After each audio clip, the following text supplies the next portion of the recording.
Ito yung nabili kung palayok sa Cagayan. Ito. Kita nyo ba? Ito. So, 2 piraso. Linisin natin. Bugasan natin.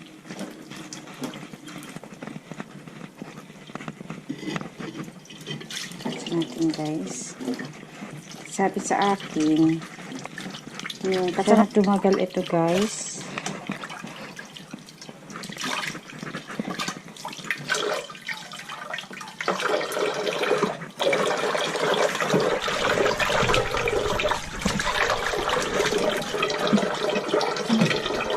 Yan natin itong maliit.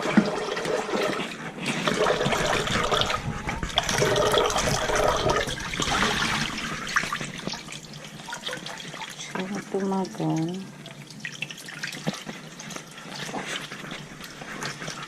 Nalagay ko taga ito siya sa maleta. Tapos tinapan ko ng damit para safe. So, pagdating dito yung sa auntie ko, guys, na nabasag daw, tumawag siya sa akin.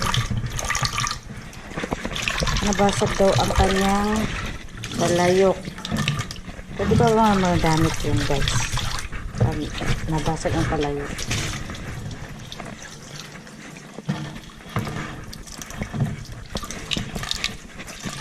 Tapos, lagyan daw ng asin. Sabi doon, Basta natin ito.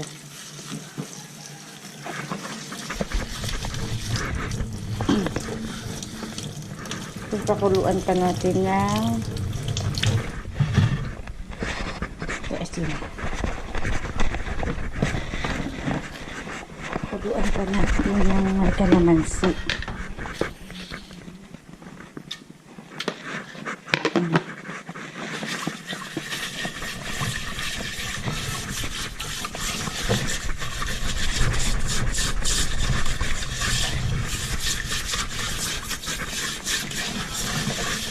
Ay, wala may basag.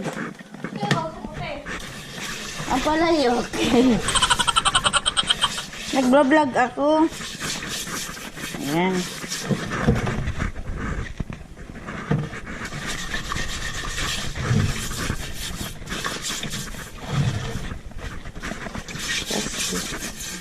Ito ako magluluto ng sinigang. Dumi. Guys, ang dumi.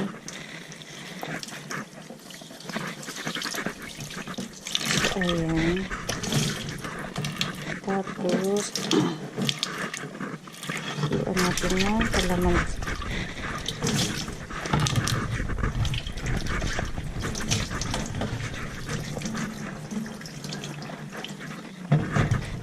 $150 lang ito nabili namin. Ang malaki $150, yung maliit $100.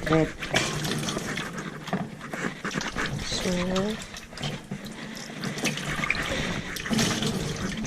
patay ng kalamansi.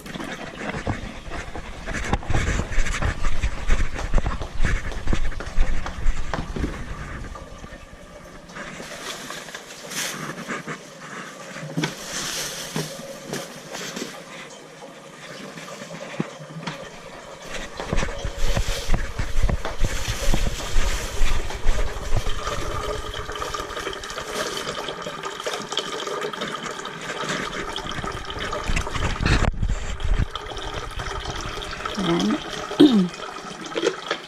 Lagyan natin ng asin and kalamansi.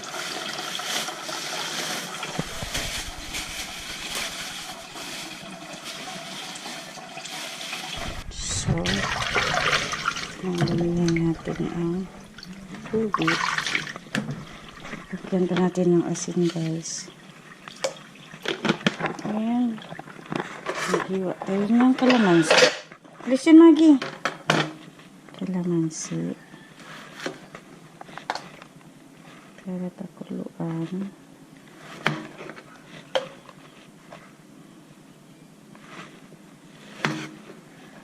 Tapos, pwede na natin yung magamit ang ating palayok. So, ayan.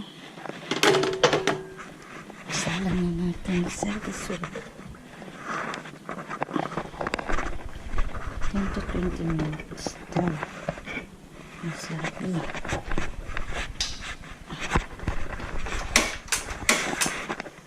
Kaya na natin yan din. Kasi natin ulit ang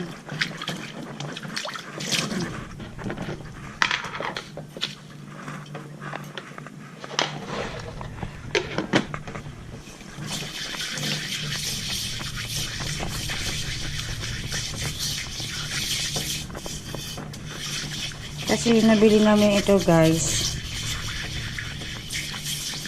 Nakatambak lang yan. Siyempre ilang months or taon na siguro yung nakatambak doon sa lugar nila. Kaya sobrang dumi. Ayan.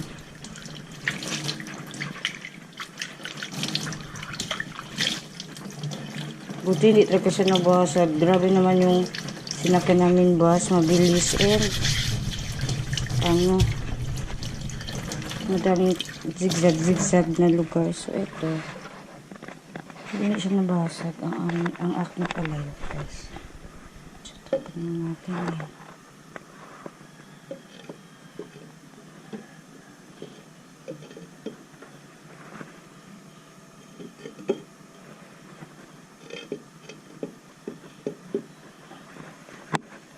Ayan. Ito naman, yung maliit. Yung itong maliit guys is 100 peso. Ito.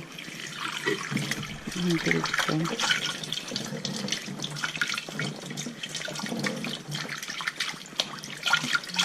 $100.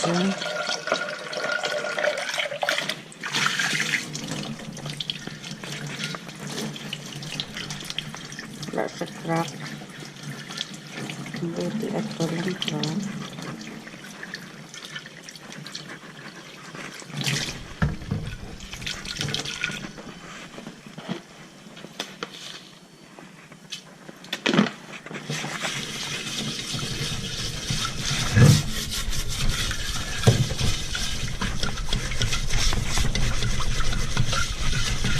Tapos natin yung buti ng asin.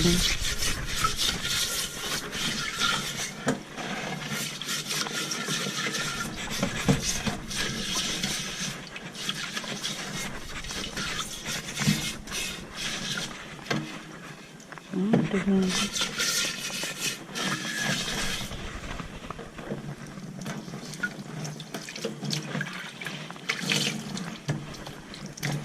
Ang dumi.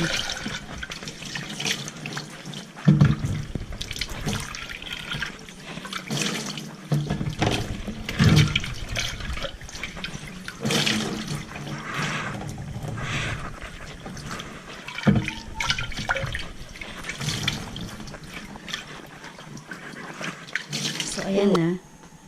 Napakuluan na natin sila, guys. Silang dalawa. Ito natin.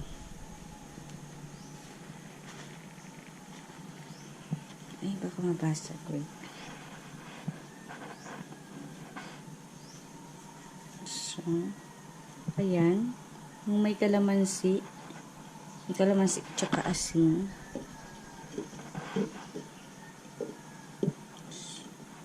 Ayan. Tapos itong isa, may kalamansi at asin din. So, hayaan na natin yan kumulo ng ilang minuto. 20 minutes daw eh. So, ayan. Sana tumagal ang aking palayok. Good thing kasi wala siyang crack. Hindi siya na-crack guys. Wala siyang basag. Kahit na sobrang alog sa bus. Tayo natin nakulo. So, ayan. Kung nakikita nyo guys, nagsisimula na siyang kumulo. Actually, kanina pa talaga ito. Siguro, nasa isang oras na, hindi pa talaga siya magkulo ng kulo. And, dinagdagan ko yan ng tubig kasi kanina pagtingin ko, konti na yung tubig. So, hinihigop pala ng palayok ang tubig. So, baka pag magluto ako ng sabaw, tayo natin itong isa. Baka pag magluto ako ng sabaw, isigupin din ng palayok. So, ito guys, kulong-kulo na. Itong maliit. Ayan. Kunti na lang yung tubig niya. Kanina sobrang dami yan. Puno yan eh. Puno yan guys. So, ayan. Kulong-kulo na. And after nyan, ito kasi malaki. Nagputi-puti siya sa side, oh. So, after nyan, pag kulong-kulo na talaga silang pareho, hayaan ko lang daw na, na lumamig. Hayaan ko lang daw na lumamig mismo sa paso. Sa palayok. Sa palayok, guys. So, ayan, makakala siguro to siya sa gasol kasi kanina pa talaga to siya. So, dapat pala sa uling. So, sa uling na lang ako magluluto. Nito. So, kung nakikita niyo. Ito, kulong-kulo na to siya, guys. So, takpan natin ulit. So, mga 20 minutes daw. So, 20 minutes. Ewan ko. Basta, ang tagal niyan. Kanina pa niyan. Hindi siya magkulo. So, dapat sa uling. Sa uling, tatry ko to sa uling magluto. Pag magluto ako ng mga sabaw-sabaw, sinigang, tinola, ganyan, mga paksiw, sa uling na lang. Kasi baka maubusan tayo ng gasol, guys. Malakas pala ito makaano ng gasol. Tapan natin. Ayan.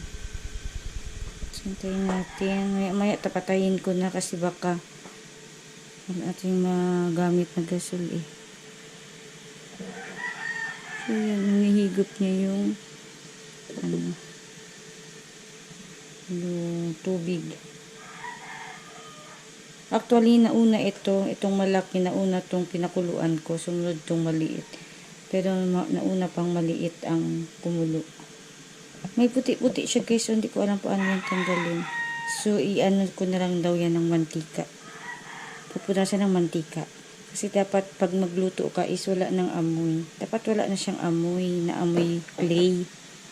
Kasi hindi rin siya pwede guys na dishwashing liquid yung ipanglinis mo dyan. So ayan guys, pinatay na natin silang pareho. Enough na pala natin ang ang apoy. So ayan, hintayin natin na lumamig. Tsaka anuhin naman natin, ibilad sa init. Yun man daw yung sabi nila. So, ayan, hayaan lang muna natin sila dyan.